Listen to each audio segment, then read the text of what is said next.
Hello and welcome to another anime lore and theory video.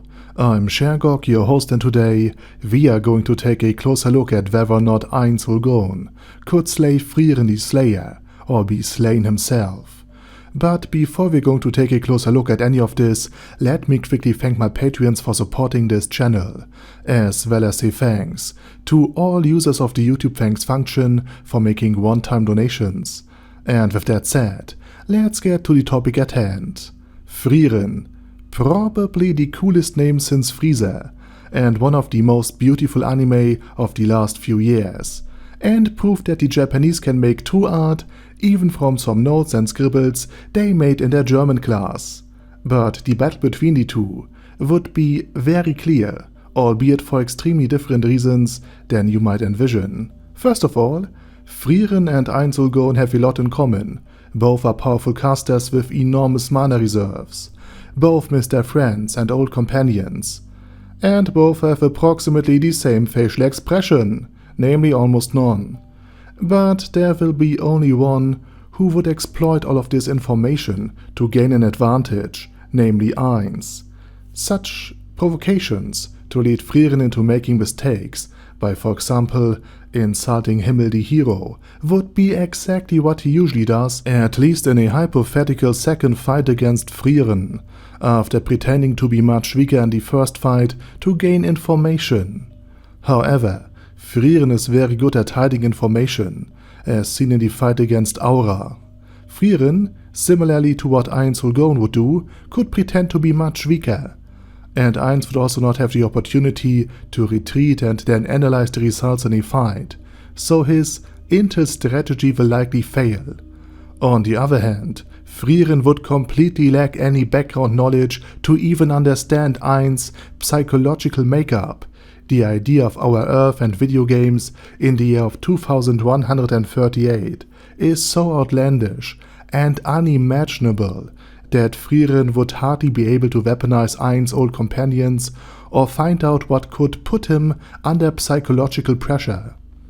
Additionally, Frieren's mana suppression and Ainz's false data skills, with which he can fake health and mana values, would shield both from the true strength of the other, so both would be fighting an unknown and potentially very dangerous enemy.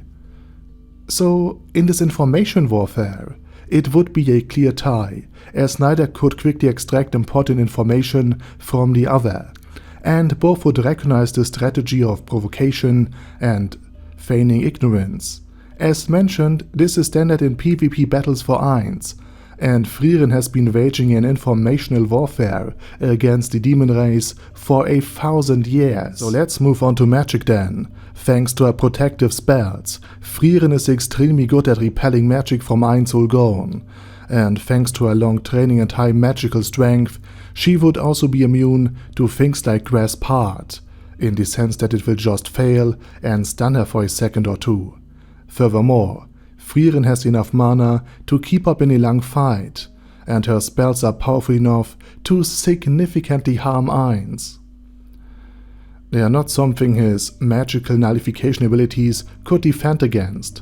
Additionally, Zoltrak, the anti-demon spell, is probably powerful enough to potentially deal bonus damage to Ainz if used by Frieren in a fight against him, and Frieren might be able to adapt it and change it so that it will be extremely effective against the undead, or just whip out an undead killing magic just for Ainz.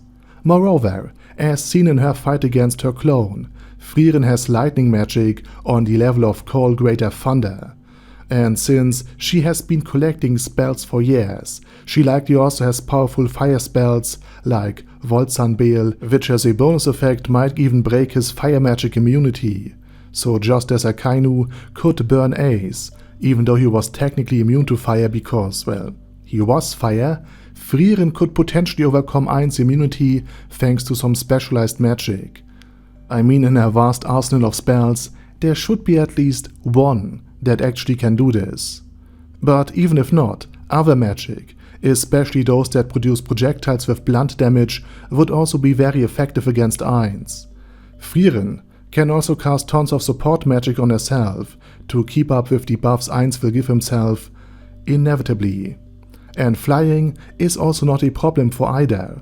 In other words, no one can escape the other through flight maneuvers. Explosive projectiles like Castastravia that Denken had fired at Frieren would also be very effective in bypassing Ainz' protective spells, since it is a one-time use thing, so multiple hits would be absolutely deadly, except for the very first. So what I want to say is that Frieren can on one hand protect herself, and on the other, do immense damage no matter what Ainz does, in order to protect himself. As for Ainz, do I really need to say anything? Enormous magical spells like Call Greater Thunder, Death Magic, or magic like Hold of Rip, which turns the terrain against its opponent, and neutral element magic like Dimensional Slash, which breaks armor, gives Ainz enough possibilities to go on the offensive and put Frieren under very hard pressure. So magically, Ainz would not be at a disadvantage, but he would have problems using something like the goal of all life is death, as he would hardly find the necessary pause for it. Because remember, Frieren is relentless and aggressive and fighting against demons or the undead. So in terms of magic, both would hold their balance and the fight would be completely open. However, Frieren has the same problem as Rudius Gereirad: enormous mana reserves, powerful spells, and absolute ruthlessness when fighting against demons or in this case the undead. But just like Rudi, she is unprotected in close combat and would be easily destroyed by a warrior like Himmel or Eisen, or Ainz in his perfect warrior mode. In other words, Ainz could go into close combat and could then win. Frieren would also have problems with massive numbers of opponents, because skeletons and death knights would effectively keep Frieren busy, while Ainz Ooal finds the necessary time to summon 4 Doom Lords, powerful and ever-decaying undead, to finish her off. In other words, when it comes to magic, both would be more or less equal, but since Ainz can also fight as a warrior and summon thousands of allies given enough time, he would probably win. And with that said, now it's your turn. What do you think about Frieren versus Ainz in a life and death battle? Let me know down in the comment section. And while you type, I say thank you very much for watching, and special thanks to Other Daddy Other, ASK, Bad Guy Ye, Bad Burrito 316, Beezer, Ben C, Brandon D, Chrissy, Crowley 0221, Sia, Crystal Prime, Dead Slime, Death is Mercy, Deathless Dragonlord, Demon Xenomorph 1987, Devin Downen, Ding Dong, Din Pep, Dragonlord Placido Saxophone, Duckwagon, Dunkler Krieger, Dystopia, Dystopia II, Enigmatic Unicorn, Thiralshivan, Guy with That Head, Hector Marino, Hoss, Huster, Jacob G, Jana B, Jason, J. Morris, Chromius, Kyle R, Lee K. Long, Legendarius, Le Louche Britannia with a Mustache, Lexus Fox,